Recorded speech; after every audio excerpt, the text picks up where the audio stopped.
Inicialmente, eu quero agradecer a vocês pelo convite, pela confiança depositada em minha pessoa, no sentido de vir conversar a respeito, nesse mês de dezembro, nada mais adequado do que conversar sobre Jesus, e em particular sobre esse tema que eu acho tão relevante, a gente pensar em Jesus como o Salvador do mundo. E, em particular, eu acho que esse é um tema que, nesse momento, sobretudo esse momento da história que a gente está vivendo, a gente precisa conversar muito sobre ele, para a gente aprender a situar ele adequadamente, sem os enganos que são muito comuns na nossa condição de participantes da grande coletividade humana. Nessa coletividade que nós somos aí quase 8 bilhões de pessoas nesse momento. Então, acho que é muito interessante conversar sobre essa perspectiva e eu agradeço o convite e peço de antemão que me perdoem se em algum momento, algum elemento da minha fala contrariar alguma convicção, alguma crença que possa estar muito bem consolidada no sentimento, no pensamento de cada um de vocês que estarão participando comigo desse momento de bate-papo. Né? E eu espero que seja assim, bem tranquilo mesmo, um bate-papo onde a gente possa conversar. Infelizmente, as possibilidades não são propriamente de um diálogo, né? Mas a gente pode estar abrindo um diálogo depois e estar conversando via redes sociais ou em outros espaços onde isso seja possível. Mas eu quero dizer também que a minha contribuição é uma contribuição, sem nenhuma pretensão de assumir uma posição de verdade, fechada, indiscutível, ou de ser o ponto de vista da doutrina espírita. E a leitura que eu, Elias Inácio de Moraes, faço a respeito desse tema, e que naturalmente está aberto ao diálogo com todas as pessoas que porventura pensem, inclusive diferente de mim, o que eu acho absolutamente natural. Né? Mas eu quero começar analisando de Jesus, o Salvador do mundo, o porquê da ideia de Salvador, de onde vem essa ideia, o que ela diz para nós e como nós podemos compreendê-la à luz de um entendimento espírita. Nós somos uma sociedade formada a partir de uma tradição, uma forte tradição judaica, judaico-cristã, melhor dizendo, né? E é claro que tudo isso repercute na nossa crença hoje. Eu creio que acontece com vocês algo que é comum no meu meio. A maioria de nós viemos de uma tradição católica ou protestante, a maioria de nós. É possível alguma exceção, alguma variação nessa referência, mas a maioria de nós veio dessas duas correntes religiosas. É natural, portanto, que a gente traga nas nossas crenças elementos do nosso antigo modo de ver o mundo e a vida. Que a gente traga nas nossas crenças elementos do catolicismo, elementos do protestantismo, que a gente, de certo modo, não conseguiu ressignificar quando a gente passa a estabelecer um olhar agora espírita, à luz da análise que Allan Kardec fez para nós aí há 160 anos atrás, abrindo uma nova perspectiva de espiritualidade, onde ciência e religião poderiam caminhar de braços dados, uma expressão que ele usa. Então, é natural que a gente, às vezes, traga para o espiritismo esses elementos sem perceber. E eu quero conversar exatamente sobre esse ponto. No mito judaico, a ideia do Salvador estava associada à ideia do sacrifício de um cordeiro, bem naquela tradição que, quando se imaginava que a gente poderia sacrificar um animal vivo ou alguns elementos da nossa plantação, da nossa lavoura, para o Deus Yahvé, né? Para o Deus Yahvé, como demonstração da nossa submissão, como demonstração da nossa aceitação do poder dele sobre nós. Então, na tradição judaica é bem isso, e a gente vê lá aquela figura mitológica de Abraão, quando lhe é solicitado que ele sacrifique seu próprio filho, Isaac, como testemunho de fé. Então é bem da mitologia judaica essa visão, né?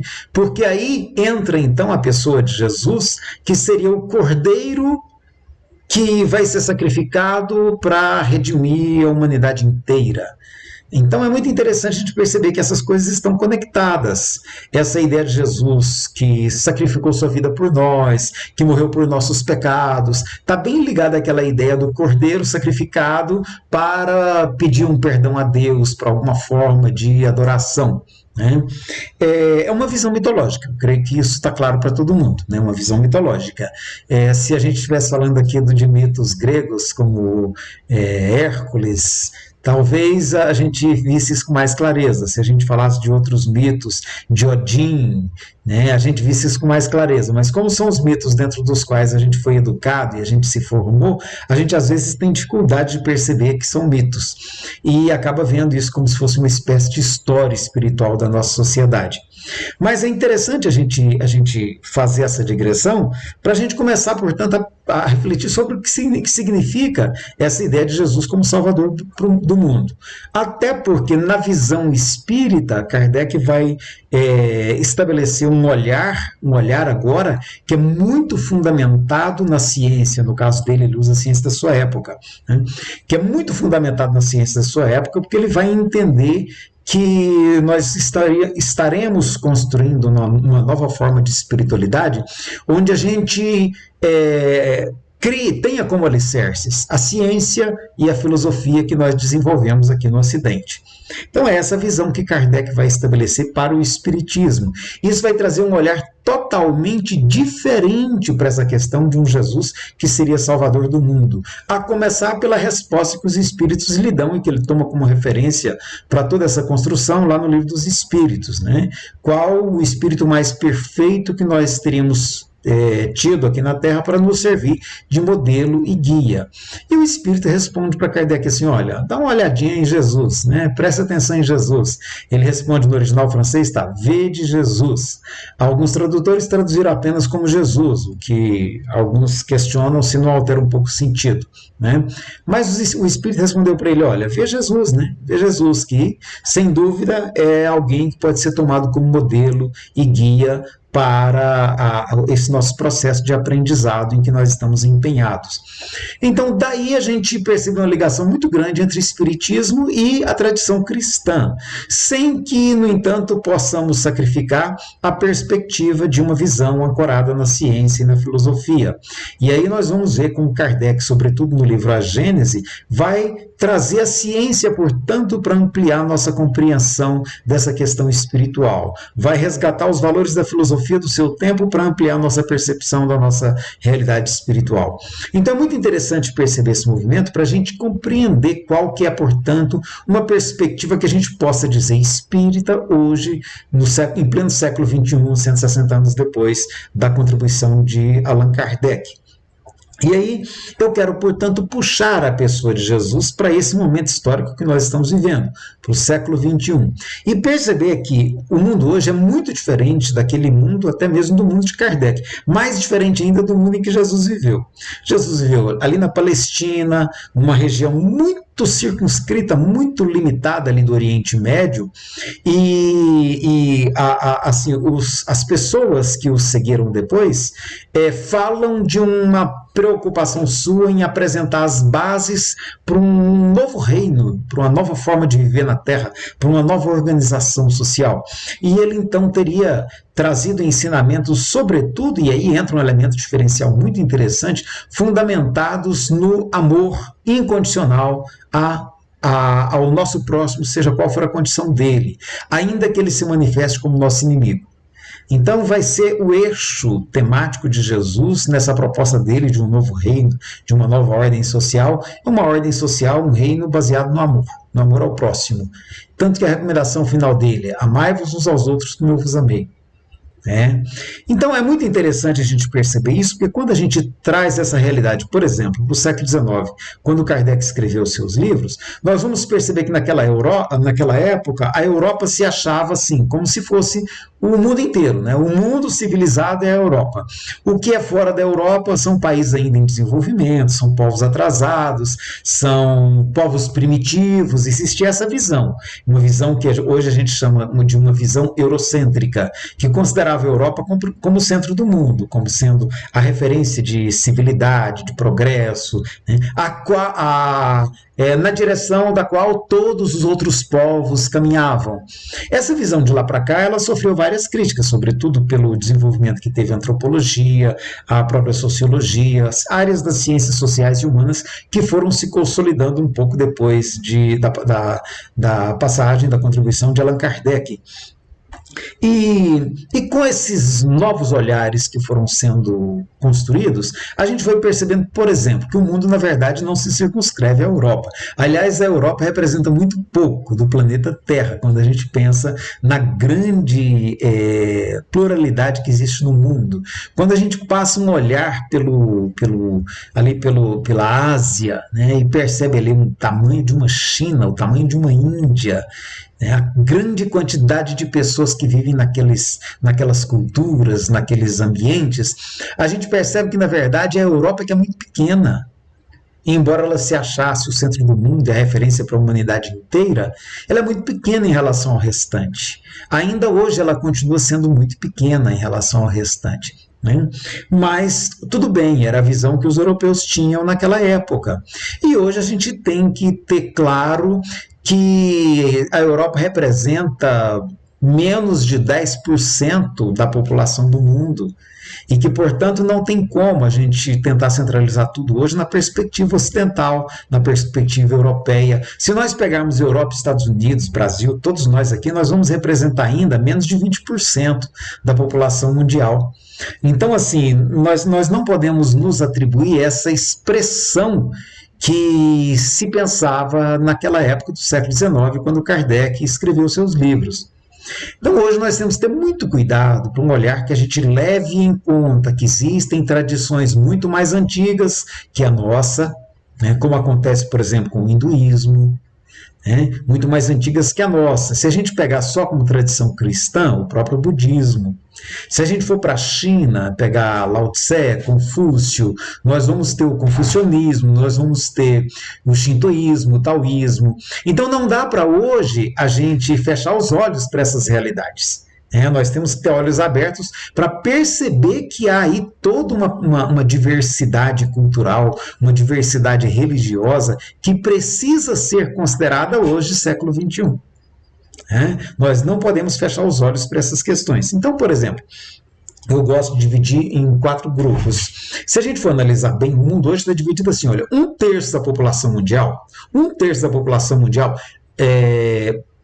aliás, minto, né?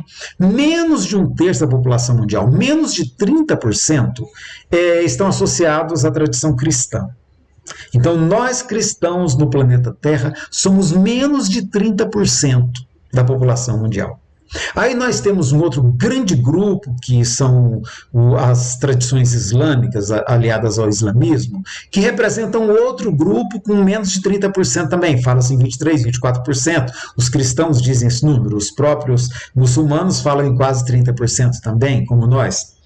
Quando a gente pega hinduísmo, budismo, taoísmo, essas outras tradições mais presentes no Oriente, no Extremo Oriente, nós vamos ver que eles também alcançam perto aí dos 30%. E nós vamos ter o restante, em torno de 12% de agnósticos ou ateus, e mais uma pequena quantidade que são as tradições xamânicas e outras manifestações religiosas que não essas maiores. Então é muito interessante a gente perceber que hoje não existe nenhuma religião que seja absolutamente dominante no planeta. Nenhuma delas. Nem mesmo o próprio cristianismo, do qual nós fazemos parte. E a gente não pode perder de vista esse olhar quando nós vamos, portanto, perceber essa questão de Jesus como Salvador do mundo nessa nova realidade. Então nós estamos numa realidade social hoje em que nós temos que ter muito cuidado para a gente não tentar estabelecer nenhuma forma, vamos dizer, de pensamento supremacista em relação à nossa tradição cristã. Houve um tempo em que, movidos por essa perspectiva, nós promovemos as cruzadas. Eu estou falando nós enquanto sociedade ocidental. A gente se achou no direito de invadir as regiões que eram ocupadas pelos povos muçulmanos. A gente se achou no direito de invadir, de nos apropriarmos das riquezas, gente, a palavra é saquear mesmo, gente, não tem outra, de saquear aqueles povos, de matar as pessoas que ali viviam, a pretexto de restabelecer a supremacia do evangelho naquelas regiões. Olha os absurdos que a gente já cometeu, em nome da religião, em nome de Jesus. A gente não pode esquecer que nós já fizemos a história horrorosa da Santa Inquisição, onde a gente acreditava que a gente poderia impor a crença em Jesus e no Evangelho de Jesus a ferro e fogo, inclusive torturando pessoas, inclusive levando essas pessoas à morte a pretexto de conversão religiosa. A gente já fez tudo isso. Então nós temos que ter muito cuidado hoje quando a gente percebe novamente surgindo visões de supremacismo religioso, no nosso meio cristão, sobretudo, que é o meio que nos interessa. Alguém às vezes denuncia quando a gente fala isso, mas e o supremacismo religioso dos outros? Ótimo, nós temos que estar atentos. Mas sobretudo temos que estar atentos também àquele que nós podemos estar cometendo. Então temos que estar muito atentos para que a gente não admita nenhuma forma de supremacia religiosa hoje em pleno século XXI. E aí nós podemos inclusive fazer uma pergunta: e não haveria nisso alguma tentativa de supremacismo religioso, inclusive espírita, da nossa parte? Eu vou citar um exemplo. Acho que todos vocês já ouviram. Já ouviram alguém dizer assim: olha, o espiritismo não é a religião do futuro, mas ele é o futuro das religiões. Já ouviram isso? E aí a gente fala assim: de que espiritismo nós estamos falando? De que espiritismo nós estamos falando? Será que não há aí uma arrogância da nossa parte, mais uma vez, de entendermos que o nosso movimento é superior a todos os outros movimentos da Terra?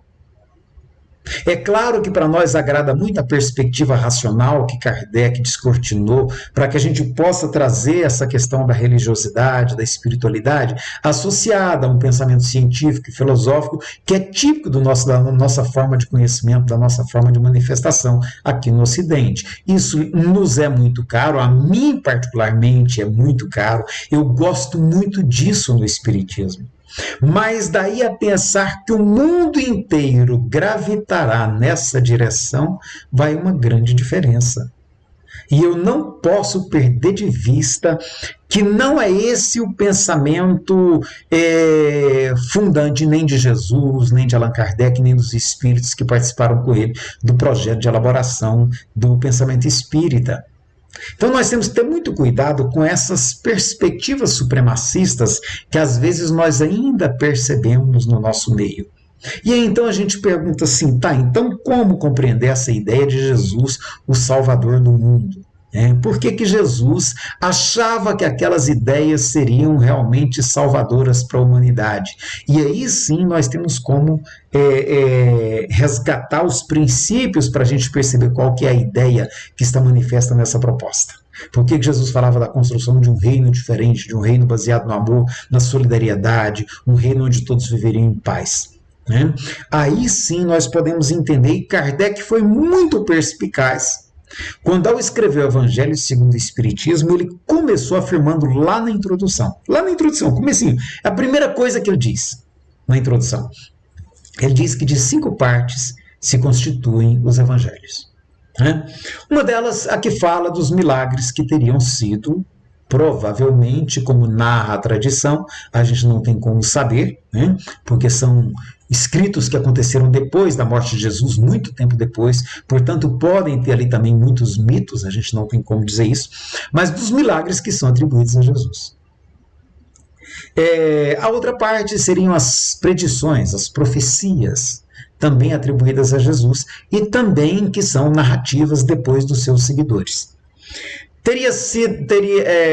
Uma outra parte se refere àquelas expressões que foram tomadas pela igreja para fundamentar os seus dogmas. Eu sou o caminho, a verdade e a vida, ninguém vai ao Pai senão por mim, e por aí vai. Outras que foram eu sou a luz do mundo, aquele que me segue não anda em trevas, as partes que Jesus pode ter dito e que a igreja usou para fundamentar seus dogmas.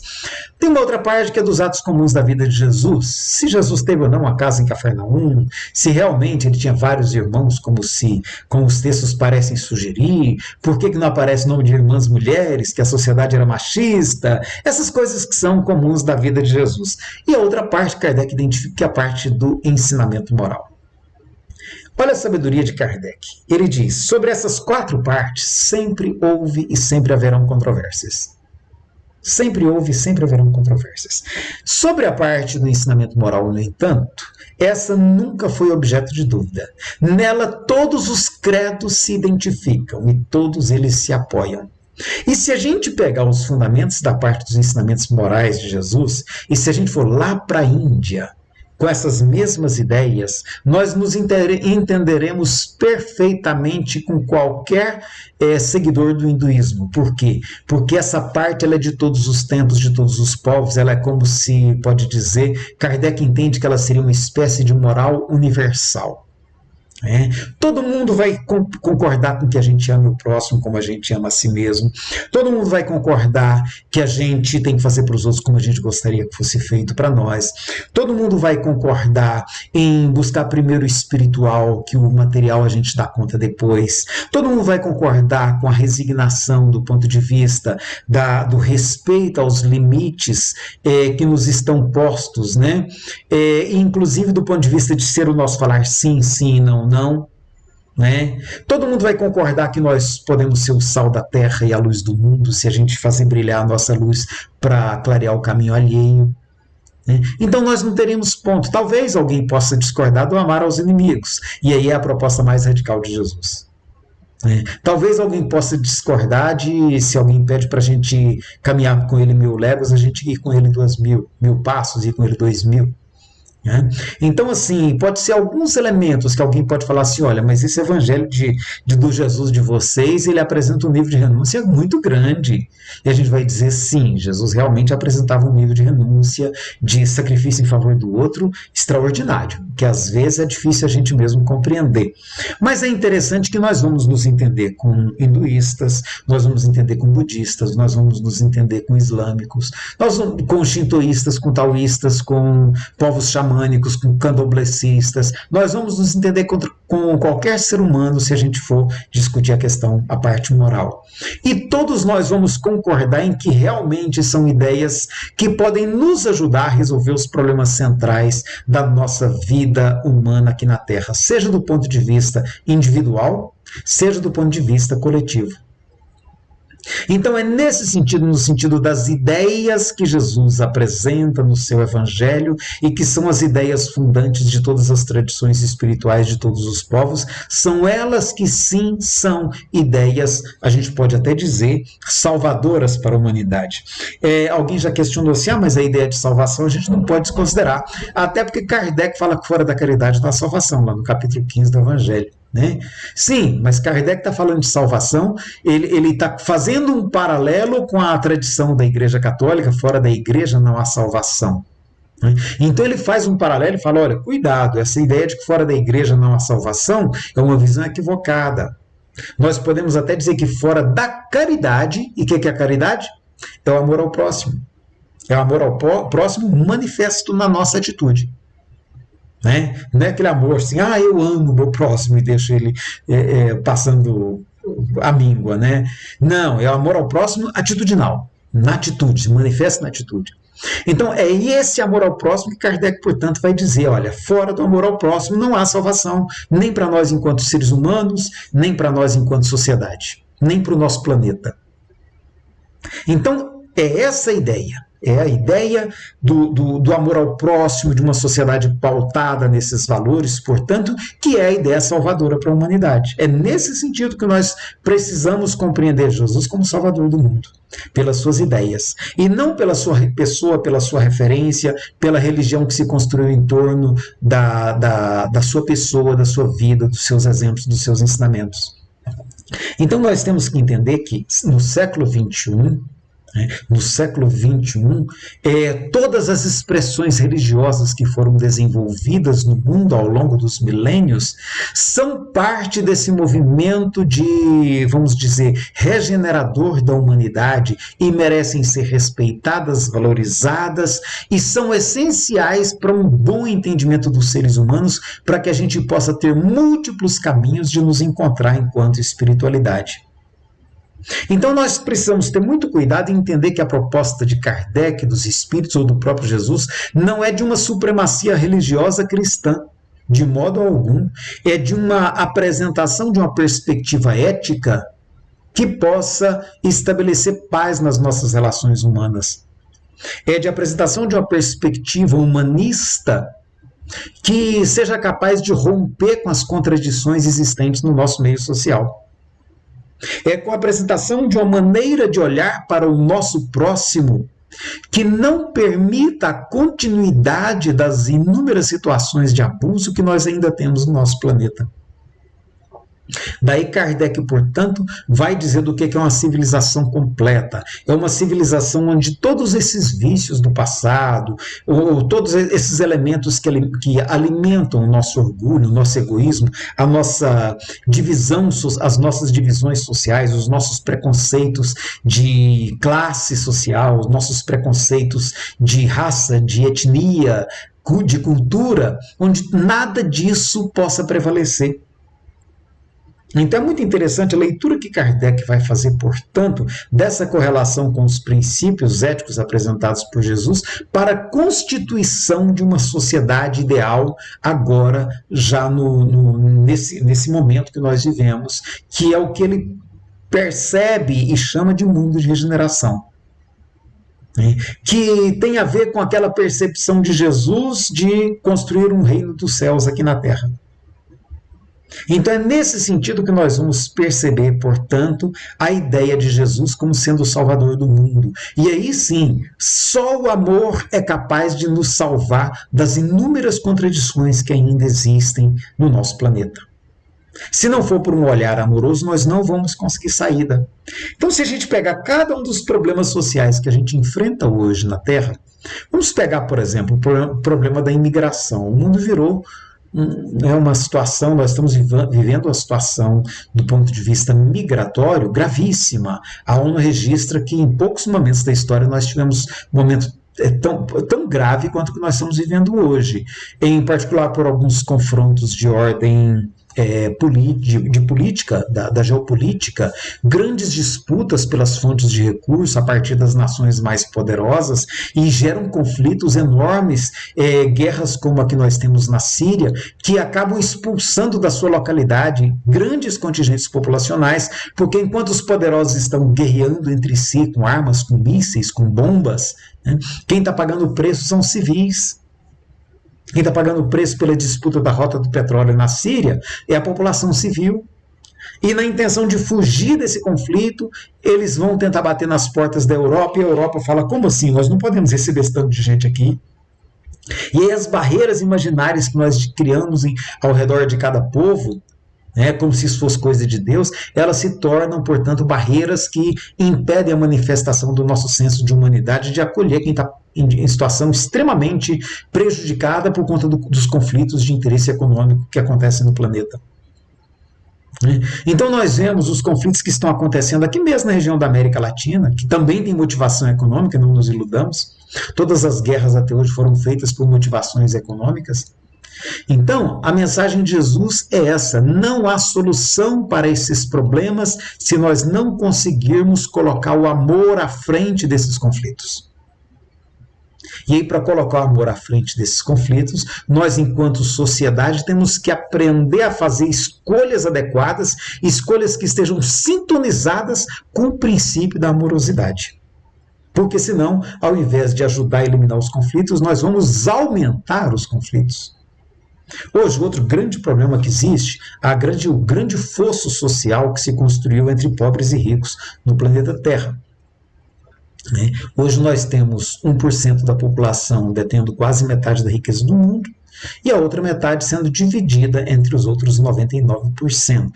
Aí desses outros 99%, aqueles outros 9% conseguem pegar para si mais 20, 25, às vezes até 30, dependendo do país, por cento dos outros, do que sobrou da riqueza.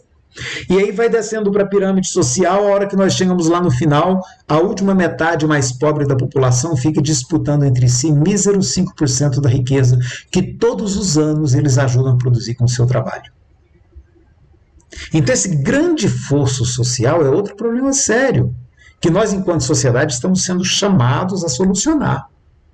E o que a mensagem de Jesus quer dizer assim, olha, se não for com base no amor, vocês não vão conseguir equacionar esses graves problemas sociais que assolam o seu planeta.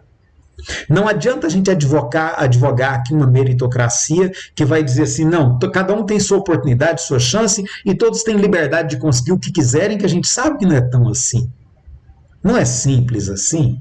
Se nós não aprendermos a ter um olhar amoroso, sobretudo para aqueles que estão mais fragilizados, que Jesus chamava dos seus pequeninos, e para quem ele dava preferência e prioridade, se nós não tivermos um olhar sobre os vulneráveis, sobre os pequeninos, sobre os que estão em condições mais adversas, nós não vamos construir uma sociedade que seja parecida com aquela proposta de Jesus do reino dos céus ou com a proposta dos espíritos para Kardec de um mundo de regeneração. Então, fora do ensinamento de Jesus, fora do princípio ético de Jesus, não há salvação.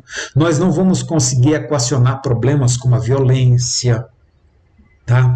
Como a questão do uso adoecido de drogas. Nós não vamos conseguir solucionar questões como a prática do aborto, que hoje ceifa em torno de 500 mil de vidas por ano, além de levar à morte, só que no Brasil, mais de 150 mulheres todos os anos, tá, pela prática do aborto. O que a mensagem de Jesus quer dizer para nós? Quer dizer que se não for com base no amor, nós não vamos conseguir solucionar essas questões. E nesse momento, quando a gente pensa em Jesus, o Salvador do mundo, principalmente pelo mês de dezembro, que nós estamos passando aqui, quando a gente pensa nessa perspectiva, nós vamos ver que a proposta de Jesus é, sobretudo, acolhedora para com toda e qualquer diferença. Para com toda e qualquer diferença. Inclusive, um detalhe importante, Jesus não estabelecia diferenças nem do ponto de vista dos poderosos e dos explorados. Ele trata com a mesma amorosidade o centurião, ele trata com a mesma amorosidade Zaqueu, ele trata com a mesma amorosidade os homens nobres do seu tempo, com a mesma amorosidade com que ele tratava os cegos, o cego de Jericó, o leproso, o aleijado, a mulher que foi flagrada em uma situação de infidelidade conjugal e que queriam apedrejá-la por isso. Né? Então Jesus tratava com igualdade, com o mesmo respeito, todas as pessoas, o que significa que ele não fazia diferenças de cunho ideológico, de cunho social, ele não estabelecia diferenciação. Para ele, todo ser humano era filho de Deus e digno, merecedor da sua atenção, do seu cuidado, da sua amorosidade. Então é essa ideia da amorosidade que haverá de nos salvar das nossas contradições. É isso que nós podemos entender quando entendemos Jesus, Salvador do mundo.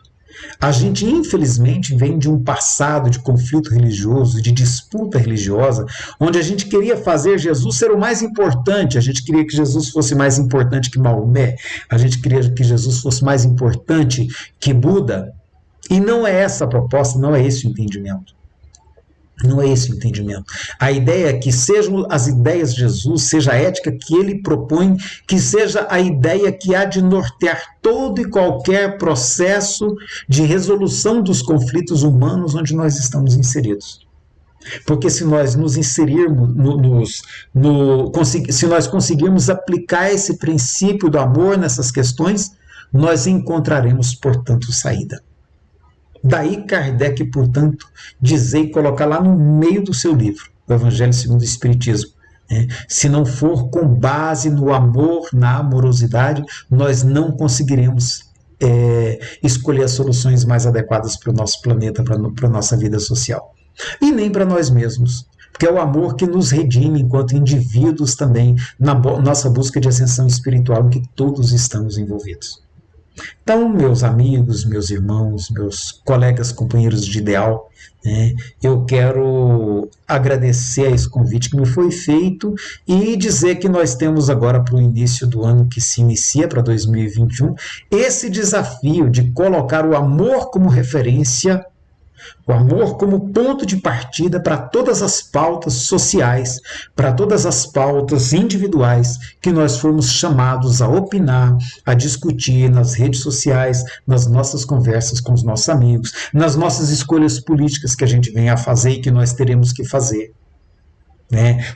Nas propostas que a gente apoia e nas propostas que a gente rejeita. Que ao longo desse ano de 2021 a gente faça, portanto, esse exercício de colocar o amor à frente de todas essas questões. E aí eu tenho certeza que nós estaremos escolhendo os melhores caminhos para nós enquanto sociedade. E com certeza nós estaremos escolhendo também os melhores caminhos para nós enquanto pessoas em busca desse processo que o Buda chamava de autoiluminação, que a nossa tradição cristã entendeu de nos salvarmos das nossas contradições, dos nossos limites. Muito obrigado, Jesus nos abençoa, que esse ano que se discutindo seja para todos nós um ano de muita paz. Fiquem com Deus.